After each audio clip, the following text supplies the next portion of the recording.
सुरेंद्र राजपूत जी, अब आपके साथ शुरुआत करते हुए, बीजेपी अपनी तरफ से कोशिशें कर रही है जिसमें वो कह रहे हैं कि हमने देखिए कृषि कानूनों को वापस लिया, वो 2013 के मुजफ्फरपुर दंगों को बार बार याद दिलाते हैं, तो उनकी एक रणनीति है जिसके तहत वो चल रहे हैं आगे। सुरेंद्र अंजना जी, आपने अपने ओपनिंग रिमार्क में इतनी सारी बातें कह दी, हमारे पास कहने के लिए ज्यादा कुछ रहा नहीं। आपने एक विख्यात प्रस्तोता की तरीके से निरपेक्ष भाव से सारी बातें रख दी थी। मैं सिर्फ एक छोटे से शेर की बात करता हूँ। कहते ना कि तुम्हारे खत में वो नया सलाम किसका था, न था रकीब तो आखिर वो नाम किसका था, और वो कत्ल करके हम ही से पूछते हैं ये कत्ल किसने किया, ये काम किसका था। अंजना जी, मैं सहारनपुर का रहने वाला हूँ, शामली बॉर्डर पे, सहारनपुर और शामली बॉर्डर पर। मुझे वहां के किसान आंदोलन की पूरी जानकारी है। वहां पे जितने जाटों के ऊपर मुकदमे लगे हैं, किसानों के ऊपर मुकदमे लगे हैं, एक मुकदमा वापस नहीं हुआ है। इसकी भी जानकारी इन लोगों को होनी चाहिए। भारतीय जनता पार्टी ने 2017 में वादा किया था कि हम 400 रुपए गन्ने का मूल्य लेकर के आएंगे। जो कितना लेकर के आए हैं, 325 रुपए, इसकी भी जानकारी सबको होनी चाहिए। गन्ने के बकाये की भी जानकारी होनी चाहिए। और जो जाट आरक्षण इन्होंने अभी तक नहीं दिया है, इसकी भी जानकारी सबको होनी चाहिए। आप अपने 100 भारतीय जनता पार्टी के नेताओं को लाकर के खड़ा कर देते और कहते साहब सारे जाट मान के कौन सी खाप के लोग गए थे भाई। और दूसरी बात, आज की डेट में जाट किसान का नेतृत्व करता है। किसान के साथ, किसान हितों के साथ गद्दारी नहीं कर सकता। वो जो है देशभक्त भी है, किसान भक्त भी है। और सबसे बड़ी बात है कि थार की मार से मरे हुए किसान आज भी टेनी का इस्तीफा मांग रहे हैं। तो आज बताइए आप मुझे, कहां इस्तीफा हो गया? 30 तारीख के बाद आंदोलन शुरू होगा, किसानों का आंदोलन शुरू होगा। नरेश टिकैत, राकेश टिकैत साहब इसकी अगुवाई करेंगे। आप कितनी भी बात करा लीजिए, भानु प्रसाद सिंह जैसे पेट जितने भी लोग हैं वो कुछ भी कहते रहे तो खुद ही कह गए कि साहब मेरा दिमाग खराब हो गया है। हमारे बड़े हैं, आगू हैं हमारे, लेकिन दिमाग वास्तव में उनका खराब हो गया जिस तरीके की वो बातें कर रहे हैं। पश्चिम उत्तर प्रदेश में भारतीय जनता पार्टी साफ है, पूरी तरीके से साफ है। रोहित चौधरी साहब ने भी आप जो समस्याएं थी उन्होंने भी बता दी, आपने भी बता दी। और आप कहिए तो मैं भी दोहरा देता हूं, हरियाणा के कोई मुकदमे वापस नहीं हुए, किसान आंदोलन के कोई मुकदमे वापस नहीं हुए, 750 किसान मर गए, एक को शहीद का दर्जा नहीं दिया गया। आप मुझे बताइए, गन्ने का मूल्य नहीं दिया गया, गन्ने का बकाया नहीं दिया गया। कहां से इन लोगों ने कौन सा काम पूरा कर दिया है? कौन सा काम पूरा किया है गौरव भाटिया जी, जिसकी वजह से किसान माफ कर दें आपको?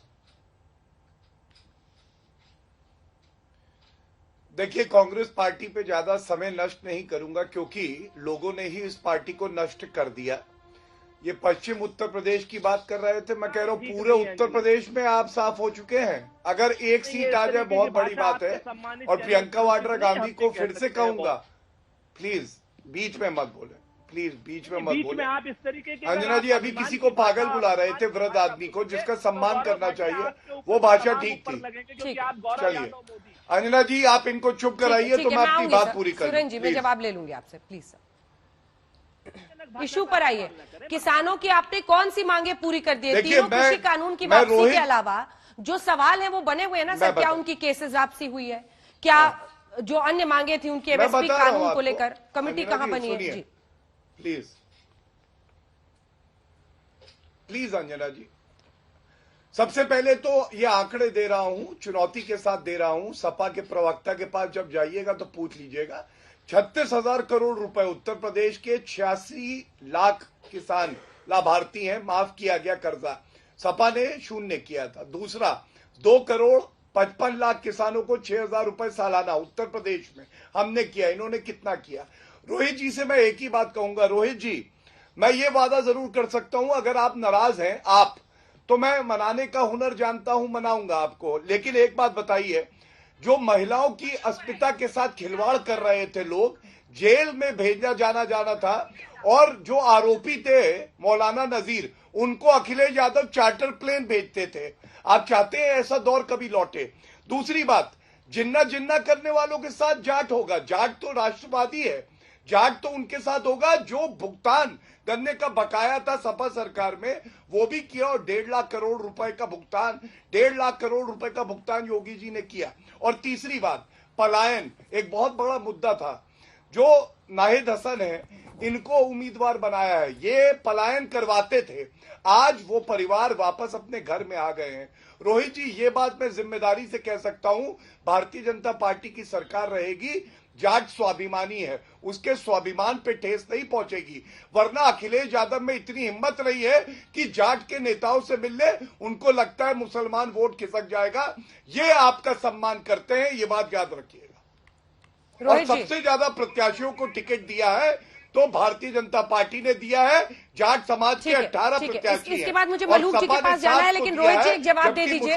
गौरव जी ने खुल के कहा है कि उनको हुनर आता है समझाने का। इसके बाद मैं आऊंगी, भानु जी आ रही हूँ, पहले रोहित जी बोल। जाट समाज ने प्रचुर मात्रा में पिछले 3 चुनाव में आपको वोट दी, और उस प्रचुर मात्रा में वोट लेने के बाद भी केवल और केवल धोखा मिला है।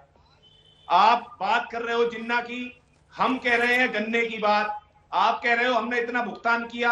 मैं कह रहा हूं गत वर्ष में कितना बकाया है और कितना आपने दिया है, ये आप बता दो। उसके अलावा हाई कोर्ट ने आपके केन कमिश्नर के खिलाफ कंटेम्प्ट किया। कंटेम्प्ट करने के बाद आप लोग, आपके गन्ना मंत्री थाना भवन से आते हैं, वो लोग गन्ना मंत्री आपके सर्वोच्च न्यायालय गए उस कंटेम्प्ट के खिलाफ, किसान हित के खिलाफ नहीं। तो इसका मतलब आप ये बताओगे किसान हितैषी कैसे हो, जब आप भुगतान पर रोक लगाने के लिए हाई कोर्ट और सुप्रीम कोर्ट घूम रहे हो, तो आप ये बताओ आप हितैषी कैसे हो। एक बात।